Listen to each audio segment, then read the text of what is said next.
I've talked about my mother before, but I've never really talked about everything she's done to me.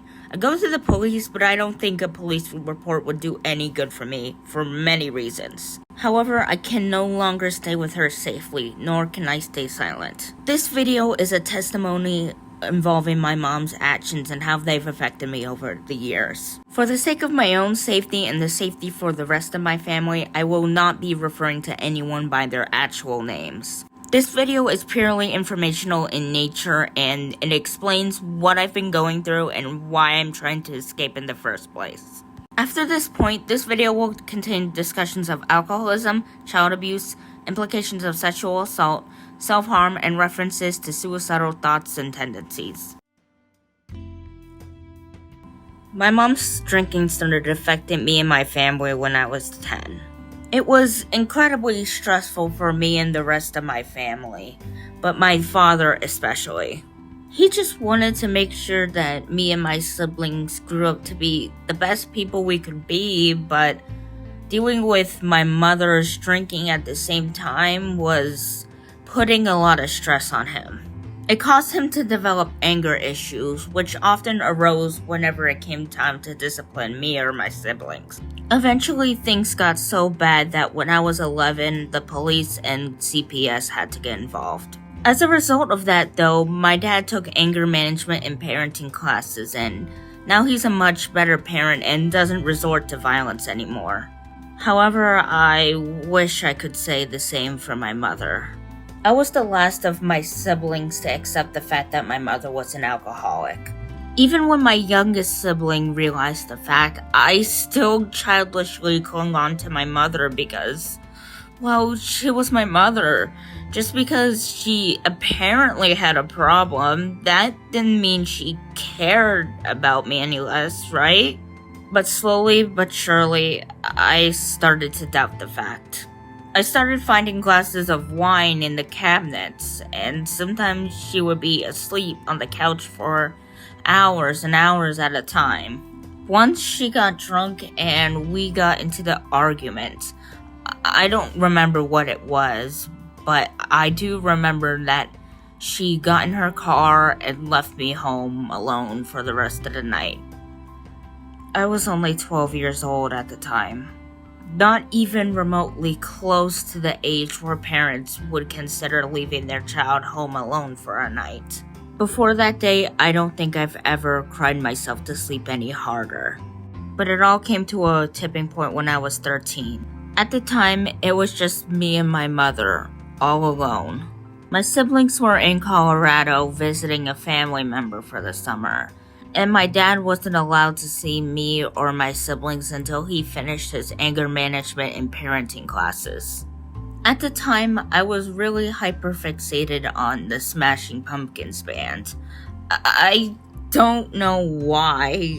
I've always had the weirdest hyperfixations, but I really loved the music, and my mom was into it too, so it felt nice to have something I could talk about with my mom. They were coming into town for a concert that summer, and I was really excited when Mom told me she bought tickets for it. After all, it was my first real concert. Not a choir or a band thing, but an actual real concert. I was so excited. It felt special. It was supposed to be special, a special memory. But it wasn't. A little bit into the show, my mom told me that she was going to get some drinks and she'd be right back. But she wasn't. She didn't come back for the rest of the show. She hadn't even come back by the time the concert was over, and I was all alone. Luckily, the people I was sitting nearby were really nice and let me try and call my mom on their cell phone, but she didn't answer. Eventually, they took me to one of the police officers, and they let me stay with them while they looked for her. It took a while, but they finally did. My mom was in jail for a few days. I think my dad bailed her out. I didn't have any other family in the area that could take me in, so I had no choice but to stay at this youth homeless shelter place until my mom could come and pick me up. I don't know how else to describe how I felt that day. I don't think I ever can. Things with my mom got even worse after that. Eventually, after my dad was allowed to see us again, he and my mom decided to split up.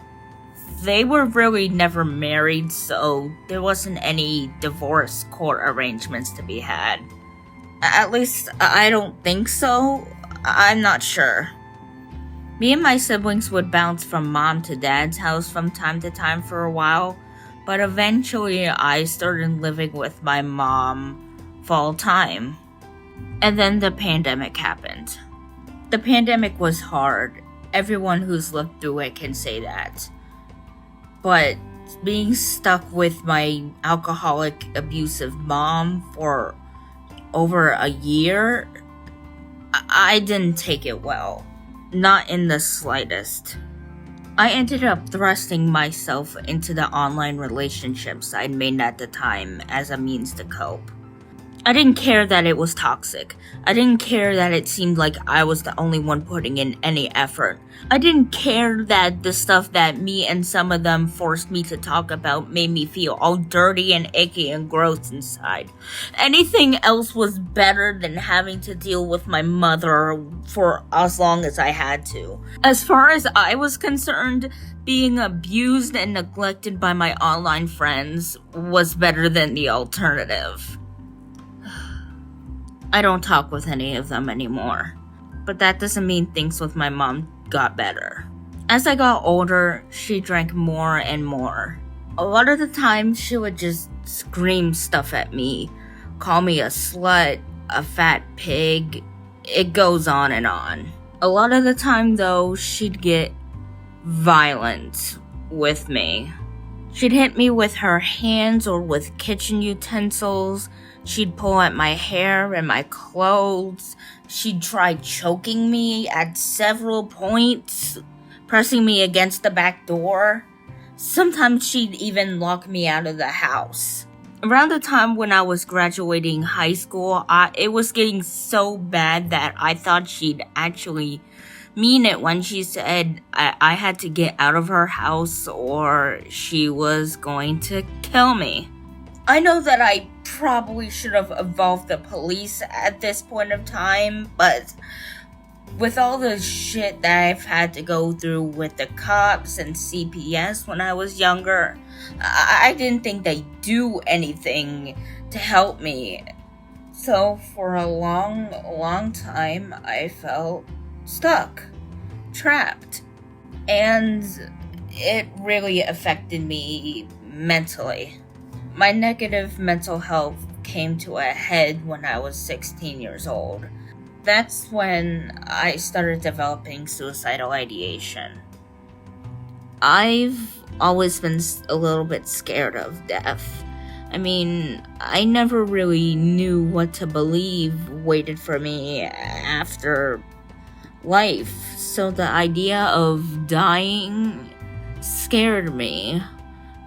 But at the same time, I couldn't stop myself from thinking about how I could do it, how I could die, and how it would feel.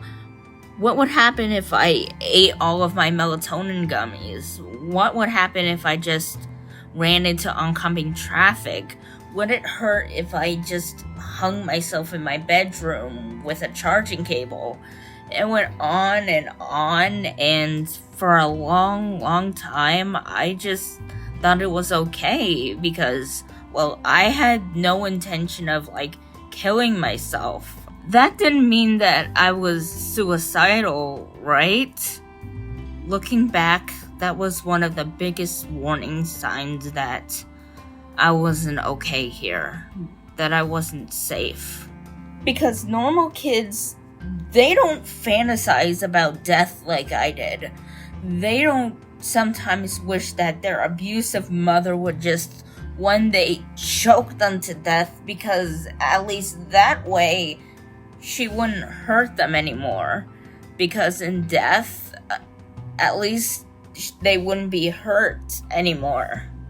At least they'd be free. But eventually, my suicidal thoughts became too much to ignore. I remember the date clearly. June 20th, 2023. My mom was drunk yet again, and she was screaming and yelling and punching me. It was all par for the course at that point. She kept yelling at me that she wanted me out, that I should get out of this house before she drags me out and leaves me to die in the street. Eventually, I managed to escape to my room. I was crying so hard that my head was hurting. I remember I kept some painkillers in my backpack for when I had to go to school and I had period pains. Even then, when I was typing out notes to send to my friends and to the rest of my family, I was scared to die, terrified even. But then, staring at the tiny bottle of painkillers in my hand as I was opening them, I figured, if my mom was going to kill me anyway, why shouldn't I do it first? I mean, it was only a matter of time before she did it. So, I mean, why would she be mad if she just walked up into my bedroom and just found me dead on the floor? Would she care? Would she even care? But at the same time,